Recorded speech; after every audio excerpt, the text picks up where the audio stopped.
God, I thought it was finally over when I closed the bulkhead doors. Me and Miller were the only ones left. Everyone else had been killed and I don't know what the hell happened. Anyway, Miller goes around the corner, and that's when I heard it. That sick, wet snarl.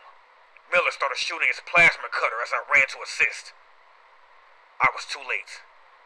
It was just standing there, looking at me with eyeless sockets, and Miller was on the ground.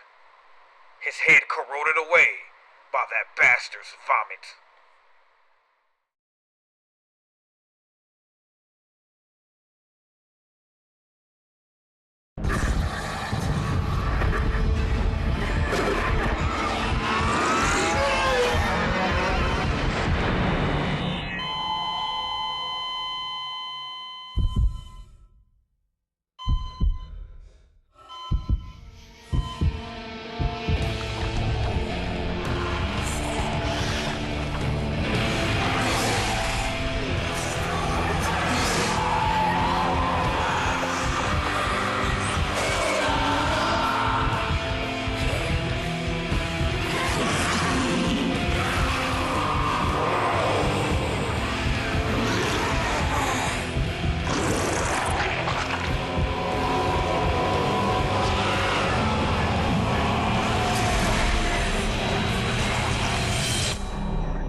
What is up, everyone? Tate here, the host and creator of History Behind the Horror, and welcome back to Dead Space. Now, judging based off of our last video, which was the Infector, you guys did really enjoy that video, and I got a lot of comments that people asked me to do more Dead Space videos really soon, and I got a lot of suggestions to do the Puker, so that's what we're going to be doing tonight. So remember, if you guys would like to see more Dead Space on this channel more often than it already is, make sure you guys hit the like button, share the video, hit the subscribe button if you haven't already, because we got more things coming up soon that I'm sure you won't want to miss. And make sure you guys hit the bell so you always be a part of our notification squad, and always put in the comments for what video you would like to see next. And with that being said, thank you guys so much for tuning in tonight, and I hope you all enjoy the video.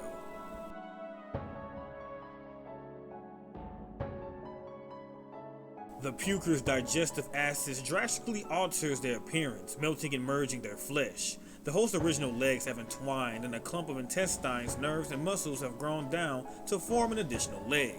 Its fingers have merged into 3 long claws on each hand. Its eyes are missing, and jaw is fused with the neck, freezing its face into a hollow, blank stare. On its torso, the lungs are clearly visible and appear yellowish in color, storing a limited quantity of bile to be injected from the mouth. What remains of the flesh on the Puker's body hangs loosely around its frame. The creature's constant messy expulsion of said fluids have melted away its facial features and the skin and muscle tissue of its torso, revealing its organs. The Puker is quite fast for its physical appearance, being able to charge quickly up to a player and unleash a swift rain of acid. The Puker has 4 forms of attack. First, it shoots a ball of corrosive bile over a long distance, which burns victims and corrodes/rusts armor, preventing those who are hit by it from running. The Puker's second attack is a projected stream of bile towards its prey at a medium to close range. The third is a melee attack using its claws, and the fourth is a grapple attack in which the Puker grabs the player by the head and arm before vomiting on their neck and mouth in order to remove their helmet. The Puker also sports a unique defense mechanism in which their severed appendages squirt corrosive fluid upon dismemberment. The Puker in Dead Space 3 differs significantly from those in the previous game. The basic body shape and form is the same, but it's now a strange green color and is apparently much faster, reacts quicker, and is more aggressive even on lower difficulties. It uses the same form of attacks and groans in the same fashion as before. All of these variations may be due to the fact that they are aged longer and much more decayed. There is not a reason told in-game as to why they are so aggressive. They appear to be wearing some sort of green clothing, possibly the same uniform that SCAF fighters introduced in the prologue of Dead Space 3 were wearing.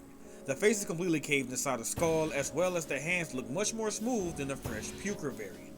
Their legs are intact and they don't have a third leg made up of intestines. They still have their host right boot, but the left leg has mutated completely into 2 toes. The rib cage is still visible, with the lungs being turned into green jelly-like substance.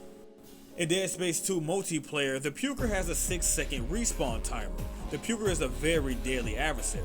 They have a chargeable Puke attack which deals more damage the longer you hold it, but causes the Puker to move slower.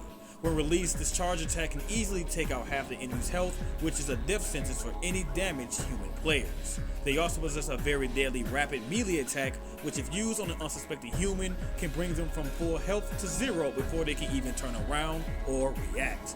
The best strategy is to hide in a corner with a charged puke, then release it on an unsuspecting approaching enemy and begin melee assault. Normal variants are the most common pukers encountered in Dead Space 2 and 3. The Dead Space 2 variants appear to be missing both eyes, and the right leg appears to have been moved next to the left one, while a new leg made from muscle has grown in its place. The chest has been ripped open to make place for the sac that stores the puker's acid. The rest of the organs have melted into some sort of tissue.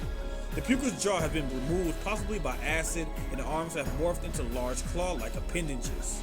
The Dead Space 3 variant mostly still retains its host clothes and is very green. The head is either covered by a hood or the face has collapsed inside the skull. The arms have met a similar fate as the Dead Space 2 variant, but its legs appear to still be intact. The Dead Space 3 variant does not have a third leg made out of intestines. Encountered in Dead Space 2, Dead Space 2 Severed, Dead Space 3, and Dead Space 3 Awakened, this Puker variant is stronger than the normal common one. Besides the glowing eyes and black and slimy green skin tissue, the enhanced variant looks exactly the same as the normal variant from Dead Space 2. The first time an enhanced Puker is encountered is in Chapter 6 of Dead Space 2 in the Titan Station Elementary School. Only 2 enhanced Pukers are encountered in Dead Space 3.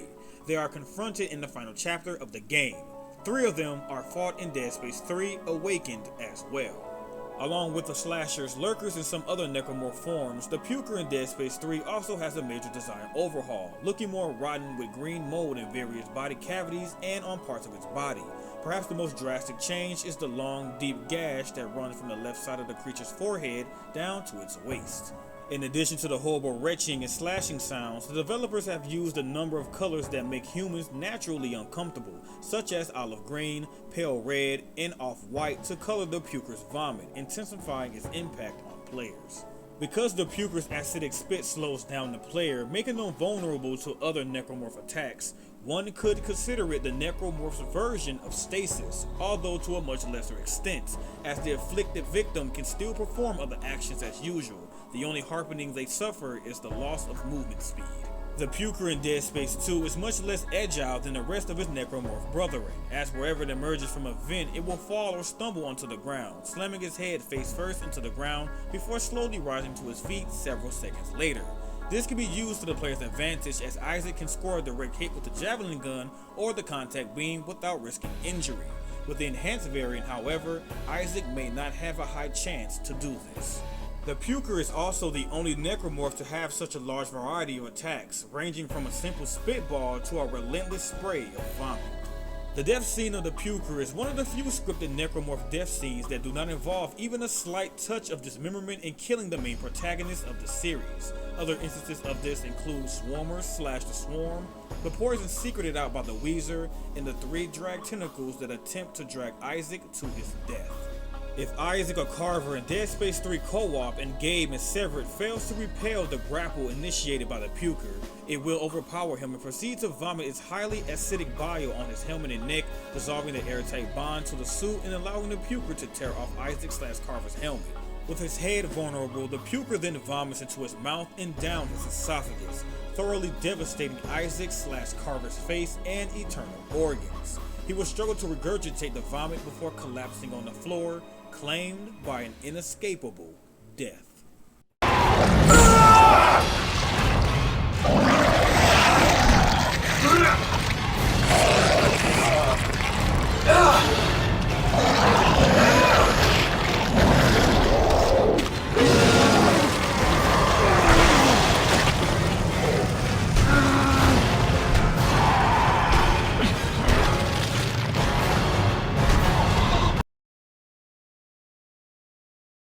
And that ends another episode of History Behind the Horror. If you enjoyed yourself tonight and you would like to see more Dead Space on this channel in the near future, remember to please like this video, share it, and subscribe if you haven't already, because we got things coming up soon that I'm sure you wouldn't want to miss. Also, remember to hit the bell to always be a part of our notification squad, and remember to put what you would like to see next in the comment section. With that being said, thank you guys so much for watching tonight, and I will see you on the next episode of History Behind the Horror.